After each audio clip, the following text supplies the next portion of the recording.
Um dos traços mais fortes, e talvez o mais forte do Paulo Freire, é aquilo que replica um pouco a própria teoria dele. Como ele dizia assim, é preciso ouvir a voz de quem vem à escola, porque traz um mundo rico. E foi esse mundo rico que ele trouxe. O problema dele não é que ele inventou nada, porque todos os pedagogos já conheciam isso. O que era fantástico no Paulo era a capacidade de enfrentar, de fazer um know-how, de encontrar a fórmula que permitia isso. Paulo define a educação como um processo no qual as pessoas vão se completando ao longo de sua vida. Paulo é um grande inventor de palavras e de ideias mesmo. O Paulo dizia, né, já deve ter ouvido isso, aprender a ler é entender o mundo. Aprender a escrever significa mudar o mundo. Paulo Freire sempre disse que o ato pedagógico ele é um ato político. Eu acho que não existe um método, existe uma atitude geral diante do mundo, que é olhar o mundo como o nosso problema. O que o Paulo Freire falava de uma ética universal do ser humano, né? O diálogo, a escuta, a humildade, a tolerância, o respeito ao outro, né? O reconhecimento do diferente. Ele revolucionou o processo pedagógico. Lamentavelmente, ele é mais conhecido fora do que dentro do Brasil. Sob uma certa perspectiva, é possível pensar na educação de jovens e adultos antes de Paulo Freire e a educação de jovens e adultos depois de Paulo Freire.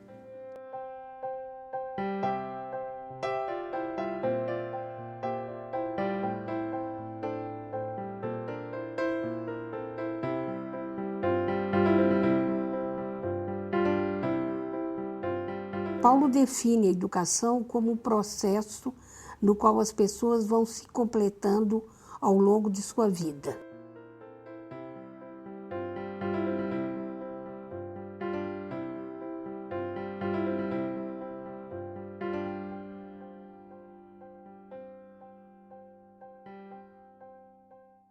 Ser incompleto é uma característica de todos os seres vivos. Entretanto, em relação aos seres humanos, isso ganha um caráter diferente, porque somos incompletos, mas ao mesmo tempo temos consciência da nossa incompletude. E é essa consciência que nos abre a possibilidade de aprender, de conhecer a nós próprios e o mundo que temos em volta. Nós não temos que lamentar o fato de sermos incompletos. Nós temos que incorporar e assumir isso e trabalhar nessa dinâmica. Essa visão também é muito bem explicitada por Paulo Freire.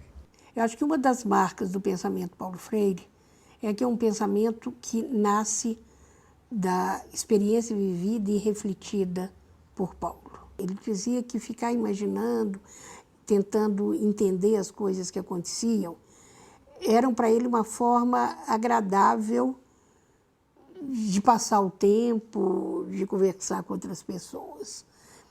E ele traz fortemente essa marca para a sua pedagogia. E ele, então, cresceu no mundo dos pobres, no mundo do oprimido. Então, o oprimido para ele não era uma categoria intelectual, uma coisa assim. Era alguém que fazia parte da vida. A pedagogia do oprimido se espalhou no mundo todo, houve traduções em todas as línguas e todo mundo começou a falar na tal da conscientização porque Paulo tocou em alguma coisa essencial. Não por acaso, não há nenhuma outra explicação a não ser o fato de que o enfoque que o Paulo dava à educação, à alfabetização, o olhar que ele teve, era um olhar, naquela época, tão inteiramente novo, em todos esses lugares, que foi por isso que teve essa repercussão toda. As pessoas descobriram que havia uma outra possibilidade, uma outra educação a partir da realidade das pessoas. Uma educação que escutava as pessoas, que partia dessa realidade, que discutia essa realidade e que colocava como perspectiva a possibilidade de mudança dessa realidade. é interessante observar no Paulo que o seu pensamento sempre nasce do fato de estarmos no mundo, sermos pessoas convivendo com outras pessoas e com as circunstâncias que nos cercam.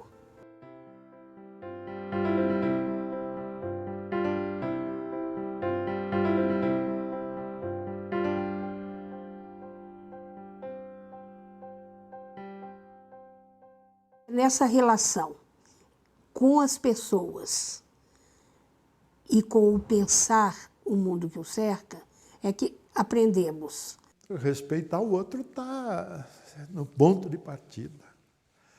Agora, respeitar o outro pode significar eu vou levar em consideração tudo o que o outro pensa, ou pode ser bem depois, quer dizer, como este outro está massacrado, eu preciso, para respeitá-lo naquilo que ele tem, na sua condição de massacrado, eu preciso dar a ele consciência de que ele é massacrado e dotá-lo de possibilidade de se organizar para reagir politicamente contra esse massacre. De certa forma, o Paulo, desde que começa a trabalhar, ele se engaja num movimento deste tipo. Para Paulo, a educação é também um ato político. Isso significava que para Paulo nunca a educação é neutra. Ela nunca serve a todos numa determinada sociedade.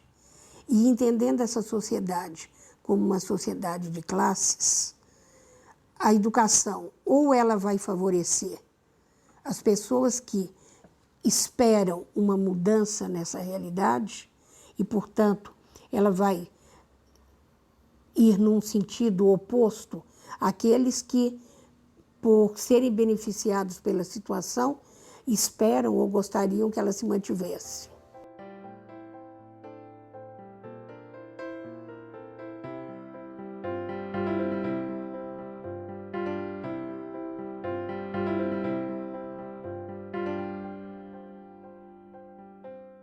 É um ato político porque ele implica opções diárias. A hora que eu enfatizo, leiam essa notícia, prestem atenção neste trecho, a hora que eu adoto um livro, que eu sugiro a leitura de um outro livro, na hora que eu menciono, não é, prioridades da própria vida, é assim que os valores vão se formando e conformando.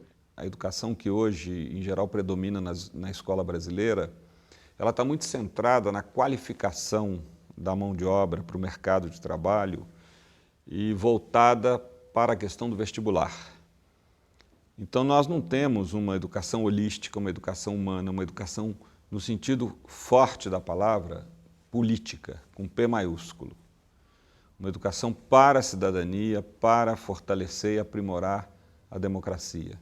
O Paulo cria uma educação para a transformação, para a mudança do mundo, para um mundo mais bonito, como ele gostava tanto de dizer, que seria um mundo mais justo.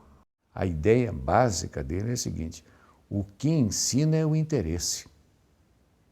E o interesse é um projeto político. O que interessa é um projeto de vida, é um projeto de transformação social, é um projeto com grande cunho político no meio, não um político partidário específico, mas é um processo de transformação da sociedade.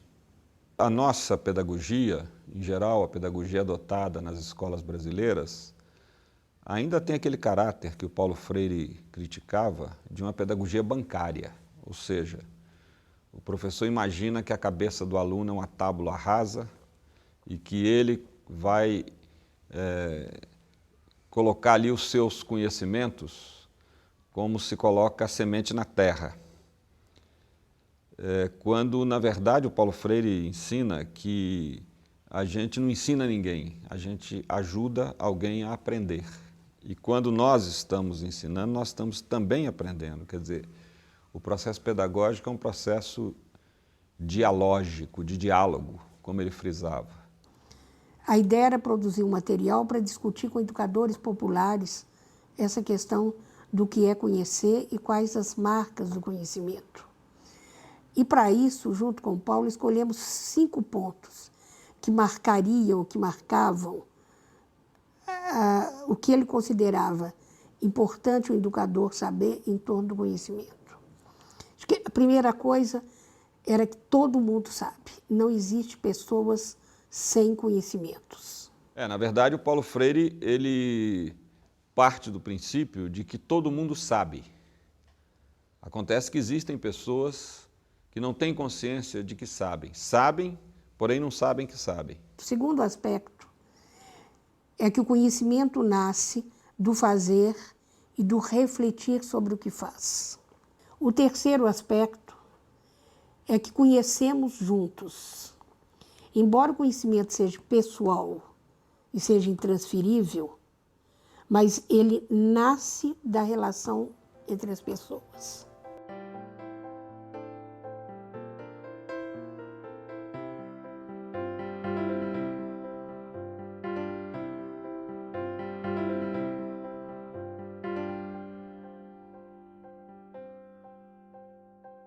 O quarto ponto, que aprender geralmente é difícil.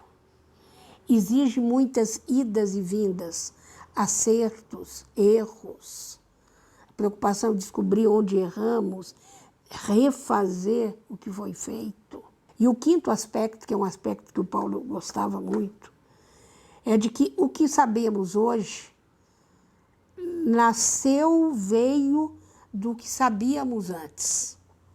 Então, o passado é uma semente que no futuro vai gerar novos conhecimentos. Ao mesmo tempo que o presente cria as bases para o conhecimento futuro. Todos podem ser melhores. Segundo, todos aprendem. Tá certo? Terceiro, não há alguém que saiba tudo. E o professor tem que aprender que às vezes os seus alunos, pela sua prática cotidiana, que é muito diferente da dele, porque hoje nós já somos segmentos sociais diferenciados, não é? Pode lhe ajudar, pode lhe dar indícios, pode lhe fornecer argumentos para ele melhorar, para ele adequar melhor os próprios conhecimentos para aqueles determinados grupos sociais. Mas você olha para a sua casa e se pergunta, essa casa é uma obra cultural. Alguém construiu essa parede, esse armário, preparou esse papel para virar livro, essa cadeira, essa madeira que era uma árvore, agora é uma cadeira. Isso é cultura. E possivelmente as pessoas que fizeram essas obras, que erguem os prédios da cidade, que faz todo o sistema de esgoto, que, enfim, as estradas, nunca foram à escola. Uma palavra-chave, assim, na ideia da conscientização, né? Que é criar condições para que o homem, refletindo sobre as determinações da sua existência, da sua circunstância, acabe adquirindo uma certa autonomia, um certo domínio sobre as suas condições de vida.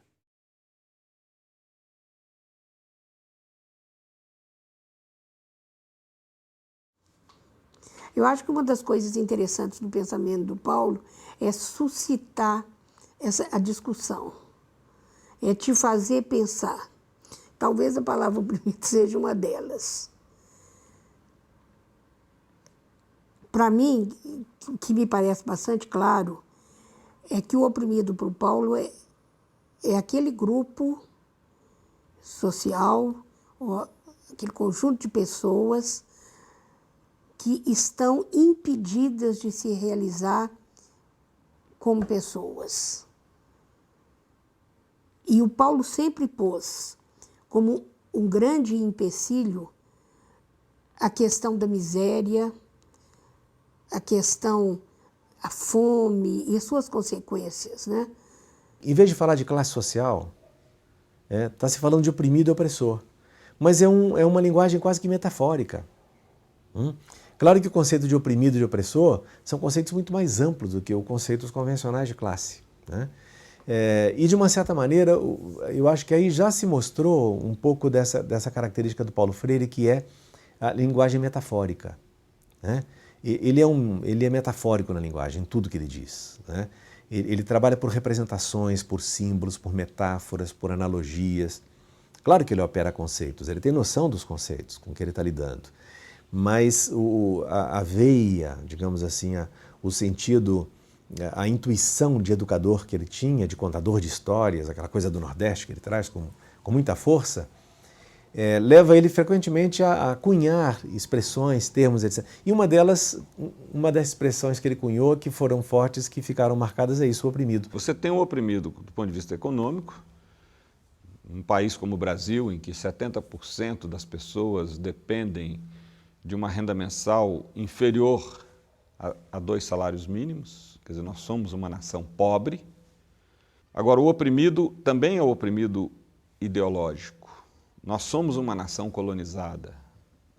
Todo o processo de colonização do Brasil foi feito de frente para a Europa e para os Estados Unidos, tanto que a colonização brasileira se deu na faixa litorânea e de costas para a América Latina. Então, o oprimido nos anos 60, basicamente, a América Latina era um continente oprimido, à vista do primeiro mundo, do Norte Atlântico. Mas os camponeses eram oprimidos no Chile e na América Latina, os operários eram oprimidos. Então, a mulher era oprimida, os negros eram oprimidos, os indígenas são oprimidos. Então, digamos, os recortes sociais, não apenas do ponto de vista classista, mas também do ponto de vista de cultura, numa abordagem de cultura, tudo isso começa a caber dentro desse conceito de oprimido. Eu acho que era isso que o Paulo Freire queria. O Paulo era um humanista, né? O Paulo era um humanista total. O oprimido para ele era toda a pessoa cuja liberdade estivesse sendo coagida por algum fator. Quer dizer, a opressão poderia ser um sentimento, poderia ser um preconceito, poderia ser uma pessoa, poderia ser o pai, poderia ser um amigo, poderia ser um marido, ou poderia ser um patrão. Ele, inclusive, lembra que a cabeça do oprimido, né, e aí pode ser uma pessoa, inclusive, de classe rica, tende a ser hotel do opressor. Quer dizer, a gente hospeda na nossa ideologia, na nossa visão do mundo, aquilo que é próprio do mundo do opressor, como os livros didáticos brasileiros. Se você analisa, a maioria desses livros, eles contam a história pela ótica do opressor e não pela ótica do oprimido. Ou seja, nós temos pouca ênfase na versão do índio, na versão do escravo, na versão do trabalhador.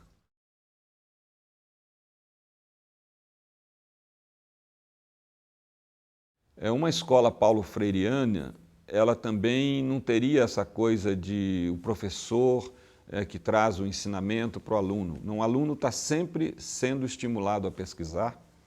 E ele faz isso, como acontece com a Escola Ponte em Portugal, né, que é uma escola modelo, junto com seus colegas. Então, você é melhor em matemática do que eu te peço ajuda. Mas eu sou melhor em história, você me pede ajuda. Então, através desse intercâmbio é que se dá o aprendizado. Não tem, né, agora são 50 minutos de matemática, depois são 50 minutos de história, acabou, é o recreio. Não, não tem isso. Eu fico na escola o dia inteiro e ali eu vou me organizando para dar conta, né, dos créditos que eu tenho que cumprir e dentro do meu ritmo, e só recorro ao professor quando nenhum dos meus colegas pode me ajudar ou quando o material disponível para pesquisa pode me ajudar. Essa necessidade que o Paulo Freire sempre colocou do diálogo, da escuta, né? Esta ideia de que o educador também aprende no processo educativo, muitas vezes isso foi traduzido ou por um tipo de prática, né, muito espontaneísta. Então é aquele educador que vai e acha que ele pode chegar na comunidade ou na sala de aula e só escutar as pessoas, que ele não tem outras responsabilidades senão escutar, e ele acha que está sendo freiriano, né? Na verdade, o Paulo, quando disse né, da importância dessa ideia da escuta, do diálogo, de entender-se também o educador como um ser que aprende, ele nunca abriu mão das tarefas que são específicas de um educador e das atitudes que são de um educador. Não que o educador não tenha que ter diferenças em relação ao educando e não tenha coisas a transmitir. Tem, né? Claro, transmitir experiência, um monte de coisa. Mas tudo isso se faz por um meio, e esse meio é o diálogo. Diálogos. Logos, uma palavra, uma compreensão do mundo, que é dia, que vai e volta, que atravessa, né? Que circula. Esse é o sentido diálogo, né? Diálogos.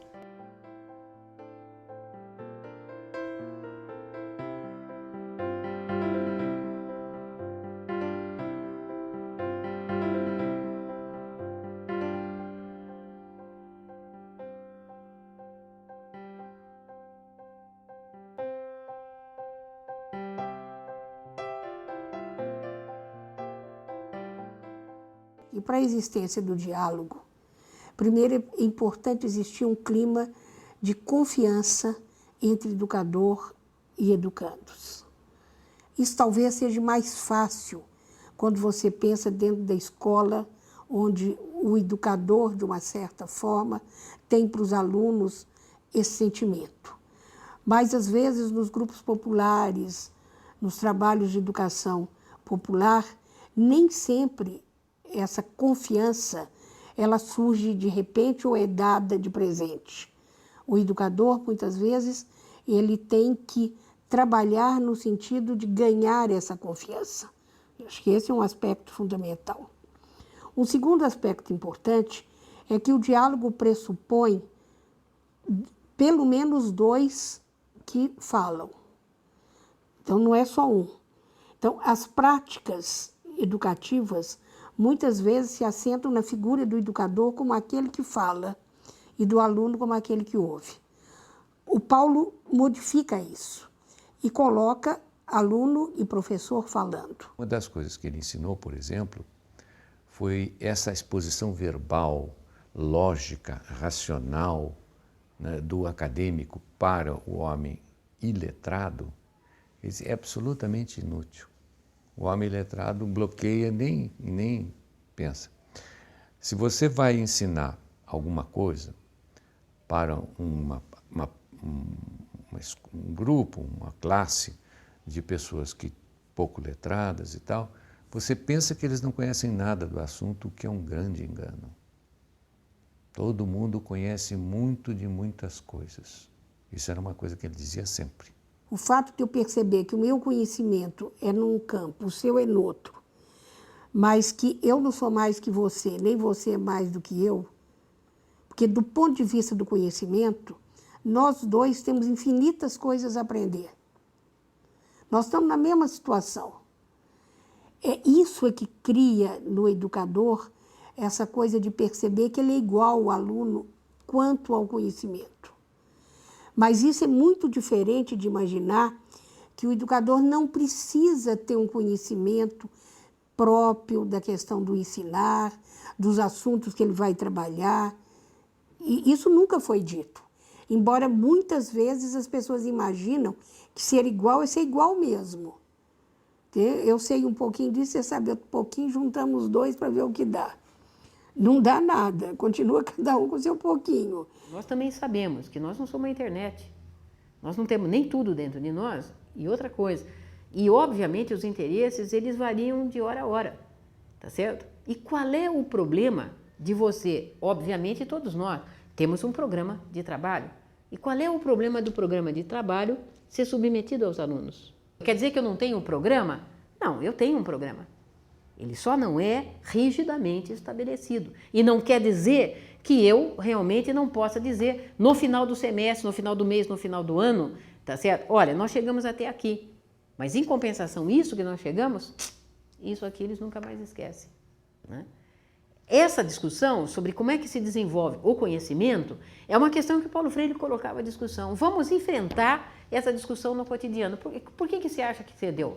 Quando você pergunta para os alunos falam, o professor avalia coisa que ele nunca trabalhou. Fazer uma educação como ele sempre propugnou, né, que partisse dos saberes e das práticas dos educandos, das pessoas envolvidas no processo, né? Uma educação que respondesse às aspirações, aos sonhos, às necessidades das pessoas, supõe que o educador esteja disposto a escutá-las. Se você está mexendo no cerne do conhecimento, que significa o que isto traz para mim, não é no sentido utilitário, pragmático do termo, mas é de instrumental para um processo de reflexão e do que nós chamamos de autonomização. Isto é emancipação intelectual. Tá certo? Se eu consigo esgotar aquele assunto plenamente, essa é a condição para eu fazer o próximo, fazer o próximo e fazer o próximo. Tá certo? E a buscar a razão das coisas que não se esgotam, obviamente, nas salas de aula, né? Eu vou escolher alguns assuntos para motivar os alunos, tá certo? E para fazer deles exatamente, aspas, pesquisadores. Um texto tanto é melhor conhecido quanto mais ele está inserido no contexto. Exemplo, quem entende melhor a obra do Jorge Amado ou do Guimarães Rosa? Um baiano, um mineiro ou um alemão? Seguramente, o baiano vai entender melhor Jorge Amado como o mineiro Guimarães Rosa do que o alemão, porque quem está próximo ao contexto no qual o texto foi criado tem mais possibilidade de apreensão. No entanto, o baiano e o mineiro terão dificuldade de entender a obra de Goethe, que é um grande autor alemão. O alemão, certamente, ele tem mais possibilidade de aprender Goethe. Então, a educação libertadora de Paulo Freire, ela usa esse triângulo, texto, contexto, pretexto. Quer dizer, eu leio um texto a partir do contexto em que esse texto foi produzido. E quanto mais eu conheço esse contexto, mais eu tiro para a minha vida as motivações que é o pretexto. Por quê? Você não pode pegar a Bíblia literalmente, como você não pode pegar nenhum texto na sua literalidade. Você tem que ir na sua contextualização. E isso, a pedagogia de Paulo Freire, ela ilumina, porque ela mostra que, na verdade, quando a gente lê um texto, adquire uma noção, não é ficar olhando para ele como eu olharia aqui para essa luz que me ilumina nessa gravação. A luz me permite ser melhor visto e ver melhor a realidade. Então, na verdade, o texto nunca deve estar na frente dos nossos olhos, deve estar atrás, para a gente entender melhor a realidade em que vive. Há uma afinidade muito grande entre o projeto clínico e educativo de Carl Rogers, que é assentado em cima da ideia da comunicação, né, da não diretividade, de fazer com que no estímulo, e isso também é muito socrático, né, o outro vá formulando as suas próprias respostas, né, por meio da provocação do diálogo. Então tem aí uma afinidade muito grande, como tem uma afinidade com Dewey, embora por via de Anísio Teixeira, né? Então Freire conhece Dewey por Anísio Teixeira. Anísio Teixeira está no ambiente esebiano do Rio de Janeiro e Freire tem contato e conhece e tal. Mas ele depois vai dar um passo à frente, vai dizer que a educação deweyana, de John Dewey e de Anísio Teixeira, são educação modernizadora. Então a clássica tríade da educação tradicional, educação modernizadora e educação crítica. Então, o que ele propõe, a tradicional é aquela, transmissora, elitista, conteudista, etc, etc. A modernizadora é a do diálogo, do contato, etc, porém, que Dewey faz, que Anísio faz, porém sem abrir uma crítica ao mundo, aos fundamentos das desigualdades, por exemplo, né?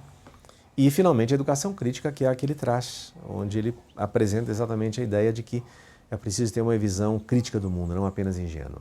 O mundo não é bem o que parece. E as injustiças são produzidas. As injustiças não são disfunções dos sistemas. As injustiças são estruturadas, elas são estruturantes, porque há um sistema que produz estruturalmente a desigualdade, a opressão e a injustiça. Essa é a visão crítica, né? Conscientizar é dar-se conta dessa visão do mundo.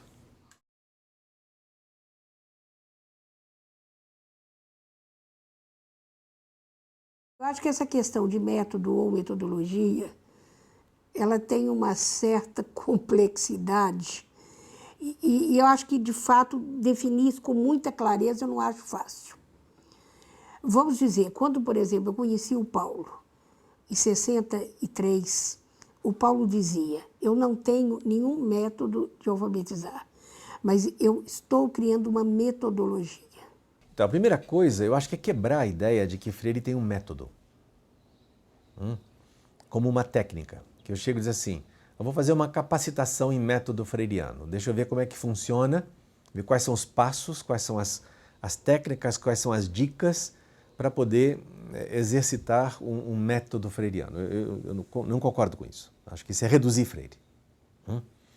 Claro que tem uma metodologia de trabalho, tanto para a alfabetização de adultos, depois ela se estende a qualquer nível de ensino, já vamos falar dela, mas eu acho que Freire é, antes de tudo, um modo de ser. Quer dizer, ele teve uma existência, essa existência teve um caráter, uma característica, uma forma, um modo de vida, eu diria uma estética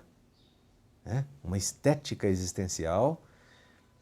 Tem a ver com isso que eu estava comentando, que é um prazer da vida, a sensualidade da vida, o prazer da comunicação, o prazer do outro, de encontrar o outro, de ouvir o outro, a aventura do outro, de se aventurar na palavra do outro e de se deixar tocar por ela.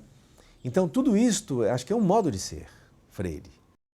Entretanto, se você acompanhar as primeiras experiências feitas com a metodologia Paulo Freire, apesar de todo o embasamento muito mais amplo, existem algumas situações em que você tem a impressão que você vê um método. Por isso eu não acho tão maluco as pessoas que dizem que é um método. Porque, de fato, há um procedimento organizado para o qual que o educador percorre. Primeiro, conhecer os alunos, fazer levantamento do universo vocabular. Segundo, com o universo vocabular, selecionar palavras, levando em conta os fonemas que apresenta e também o seu significado e a relevância para os possíveis alunos. Terceiro, criar uma situação onde essa palavra está sendo inserida. Então, vamos imaginar que a gente tivesse lá uma palavra como, por exemplo, tijolo, que foi tão usado. Então, eu vou pensar, que situação eu vou ter onde apareça o tijolo? Eu posso imaginar um cara, uma mão construindo um muro, sentando um tijolo. É uma forma. Eu poderia ter a imagem de uma olaria, queimando tijolo, ou várias outras coisas possíveis. Mas, enfim, preciso criar uma situação que permita aos alunos analisarem aquela situação na qual aquele tem a ver com o tema está inserido ali, né? Então, o tema não é simplesmente a palavra, mas ela está dentro de um contexto. Em que contexto o tijolo vai aparecer? Vamos imaginar lá. Então, isso é um outro passo.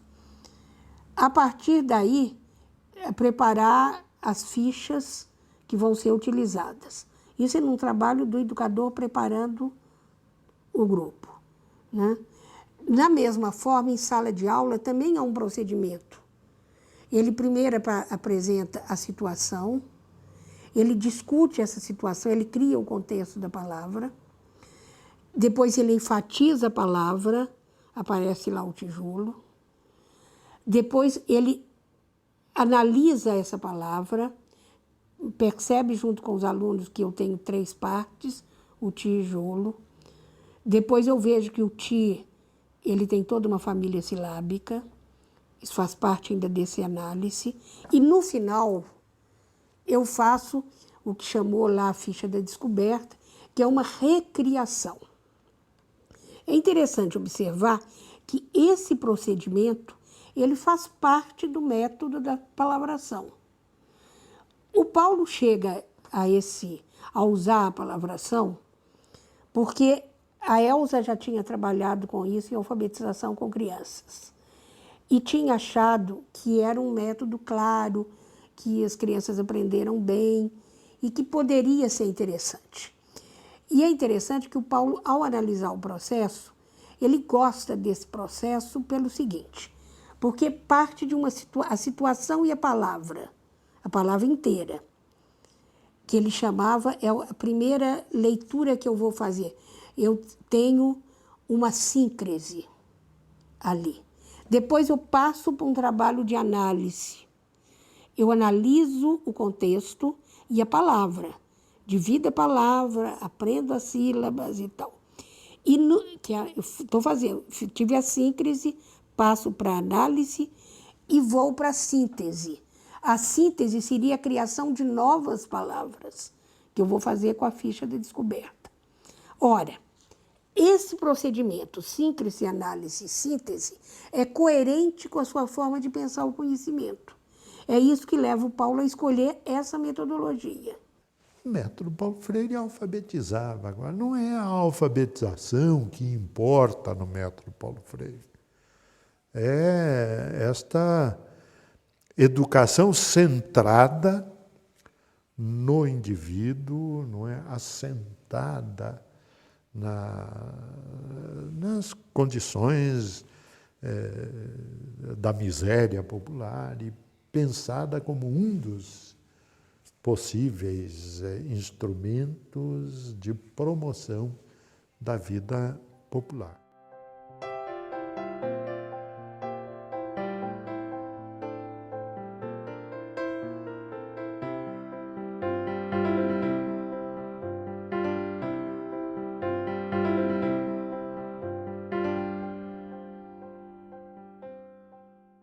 O método de alfabetização do Paulo era um método que, essencialmente, dava ao camponês, nas primeiras experiências, dava ao camponês essa possibilidade, essa noção de que, apesar de ele ser considerado ignorante, de ser diminuído diante dos outros por não saber ler, mas ele fazia cultura e ele sabia muito. Então, este saber popular, né, esta valorização, essa autoimagem que o Paulo projetava das pessoas, a partir daquilo que as pessoas apresentavam e discutiam, este é o X da história, este é o ovo de Colombo. Né? Freire tinha essa percepção o tempo todo. O tempo todo. A ideia do educador que olha o seu interlocutor, aluno, como alguém que é capaz de ensiná-lo, que é capaz de trazer parte da realidade. A ideia da, nomezinho besta, metodologia ou método Paulo Freire, eu acho que não existe um método, existe uma atitude geral diante do mundo, que é olhar o mundo como nosso problema. Então, a escola que olha o mundo, que projeta o mundo como seu problema, e que se educa olhando o mundo como algo para ser transformado, essa ideia é riquíssima e presente hoje. Né? O Paulo criou em cima da reflexão sobre o próprio trabalho e sobre as críticas que foi recebendo. Não é? Esse meu livro, Política e Educação Popular, o movimento é o seguinte, é um criador que põe a sua criatura no mundo e a criatura recria o criador. O Paulo fez o método o botou para fugir do país, ele vai para o Chile, e no Chile ele é duramente questionado durante o tempo todo por gente muito mais à esquerda do que ele, até que num certo ponto ele começa a ler Marx, Mao, Kossik, a bibliografia do Pedagogia do Oprimido é completamente diferente da biografia que ele tem como ponto de partida. Quer dizer, o Paulo é um criador, ele vai criando em cima da própria criatura e da reação da criatura sobre o pensamento dele. Não é? É uma praxis bonita, realmente uma coisa impressionante, não é?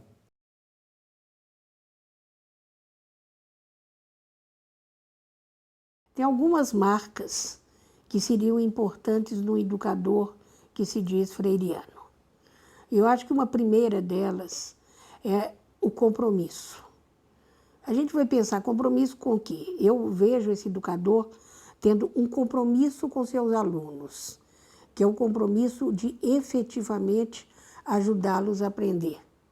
Então eu diria que dentro da visão de Paulo, o educador que não consegue ensinar é um mau educador. Isso sem dúvida. Nós temos professores aqui, cientistas na USP, que dão aula sem nunca ter olhado para os alunos, ou que passam um bom tempo independente dos alunos. Sejam quais forem os alunos, o conteúdo é esse. Tá certo? Bom, não tem ciência nenhuma que sustente isso. Eu não estou aqui para endeusar a física ou a tecnologia, mas para que esse desmonte físico e tecnológico do processo de gravação seja compreendido, analisado e utilizado pelo aluno. O aluno, o seu desenvolvimento, a sua emancipação, esse é o objetivo da aula de física. Quando a gente compreende isso, a gente está preparado para o diálogo freiriano. E o diálogo freiriano nos ajuda nisso. E o professor deixa de ser o sujeito que vai despejar, depositar bancariamente o seu conhecimento na cabeça, no papel em branco do aluno. É outra coisa. É um diálogo sobre a realidade e a ciência entra como instrumento na análise dessa realidade e juntos, aluno e eu, compreendemos melhor a realidade. E a física nos ajuda nisso. Ela é instrumento, não finalidade útil.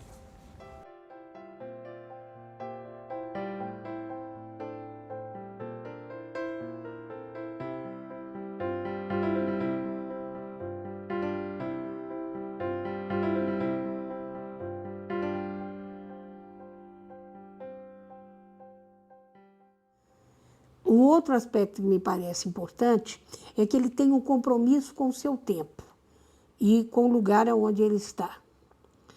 Então, a meu ver, isso leva a uma certa consciência da sociedade na qual a escola está inserida e ele, professor, também. É nesse sentido que o Paulo tanto falou que a educação ela é um ato político. O educador dos sonhos do Paulo é alguém que tem uma opção clara a favor dos que são oprimidos por essa realidade e pela superação dessa realidade. Eu acho que um professor freiriano, ele primeiro seria uma pessoa que deveria, desde a sua formação e em todo momento da sua atuação como educador, estar preocupado e empenhado em refletir sobre o seu papel e a sua posição no contexto histórico em que nós estamos vivendo. Acho que essa é a primeira atitude.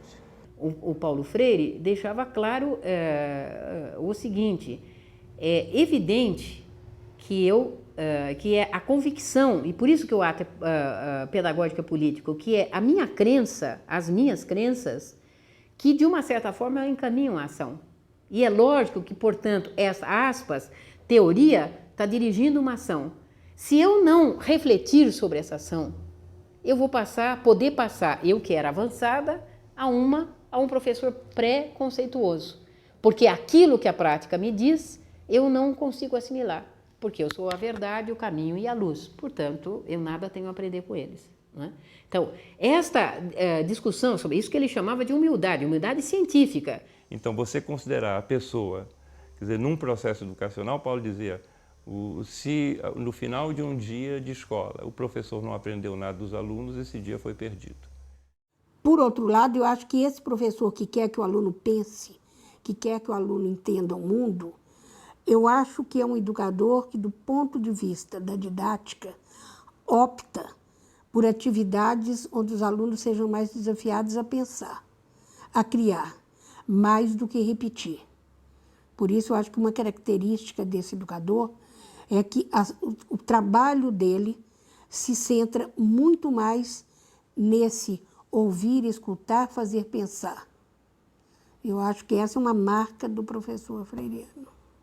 O professor de física, muitas vezes, pode imaginar que o objetivo da aula é a física. Não é. O professor de geografia pode imaginar que o objetivo da aula é a geografia. Não é.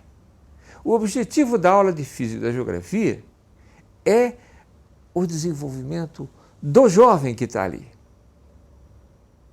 É ao jovem que tem que servir a aula, não à física. Essa ideia, e aí a importância de um pensamento freiriano, quer dizer, não só o jovem é o objetivo da aula e a física é o tema em torno do qual eu desenvolvo, ajudo o desenvolvimento do jovem, eu propicio o crescimento dele, mas se eu olho a realidade mesma vivida, que tem dimensões físicas, tá certo? No seu desmonte analítico, nós compreendemos melhor o mundo, a física passa a ser um instrumento para a compreensão do mundo juntamente com o educando que é partícipe ativo e emancipado nesse diálogo. O Paulo Freire dizia assim, e o professor tem que ser preparado também, que às vezes ele vai ter que dizer, queridos, eu achei interessante, também olhei, mas eu não sei muito do eclipse, vamos pesquisar? E nós podemos trazer um cara que sabe mais, podemos ler mais, vamos ler junto com eles, etc. E é assim que se desenvolvem os conhecimentos. Eu acho que nos primeiros tempos, dos anos 60, quando o Paulo começa a ser mais conhecido, uma característica dada ao seu trabalho é a característica que, na metodologia Paulo Freire, o essencial é a troca entre educador e educando. Embora Paulo, em muitos momentos, tivesse enfatizado essa troca, nem sempre ela foi compreendida da forma como ele pensava. Ao fazer essa afirmação, Paulo tinha bem claro que o educador troca com o aluno no sentido de que ele ensina o aluno alguma coisa, mas ao ensinar, ele também aprende. E o Paulo diz isso, que ele aprende em mais de uma forma. Primeiro, ele aprende tentando buscar uma forma na qual o aluno entenda. Então, ele tem que usar uma linguagem compreensível, ele tem que dominar o assunto de uma maneira mais profunda para poder depois ver como transmiti-la. E, nesse sentido, ele reaprende o que ele já sabia. Se fez uma leitura também muito equivocada do pensamento do Paulo Freire, como se ao afirmar que ele é ao mesmo tempo educador e educando, Paulo Freire estivesse propondo que o educador abrisse mão da sua condição de educador. Ele nunca disse isso, ao contrário, ele disse que a atitude de ser educador e educando nunca deveria prescindir daquilo que é responsabilidade do educador. Mas se tratava de uma atitude de um educador que sabe, mas que sabe que não sabe tudo. E que, portanto, aprende na relação educativa. O Paulo Freire era um homem que, é muito interessante isso, que eu trouxe uma vez para falar aqui na escola, que a USP é uma escola super preconceituosa em relação ao Paulo Freire, e de uma certa forma entende, porque ele interessa também entender assim, mas, enfim, entendia que um pouco a proposta paulo-freiriana é um pouco um laissez-faire, né? Na medida que eu tiro uma relação de conteúdos sequencialmente estabelecidos e digo, queridos, viver é um ato de coragem e, portanto, lamento dizer, a ciência nunca estabeleceu isso. Nunca. Eu vou partir de onde? Da curiosidade dos meus alunos para estabelecer essa relação. Essa relação é falsa cientificamente. Daí a necessidade do professor ter uma ampla e consistente formação. Porque é só quando ele é consistente e ele está, portanto, que ele está preparado para exercer esta movimentação curricular.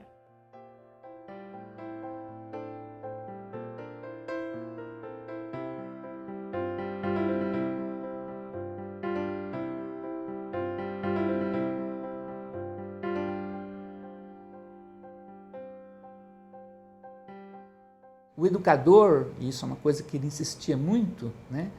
Ele não deve abrir mão da sua autoridade enquanto educador. Ele deve sim lutar contra o autoritarismo. O modo de ser educador é o modo de ser pessoa. Ser educador, insisto, não é uma profissão como que tenha um contorno técnico de quais são os comportamentos, quais são as condutas, né? Quais são as dicas. Não tem, não é um modo de ser. Ou a pessoa é educadora e até forja-se também como educadora, e aí ser educadora é ser capaz de ouvir, é ser capaz de... Claro que tem o mundo, tem conhecimentos, tem tudo, mas ser capaz de entrar em comunicação, de entrar em relacionamento, de compartilhar, de ouvir, de provocar, de responder na hora certa, de saber a medida de como lidar, como provocar, como estimular, de como disciplinar, como informalizar, como formalizar. Eu acho que tudo isso são modos de ser. Um educador que faz das situações de aprendizagem, né, situações de construção coletiva, situações de construção de projetos, né?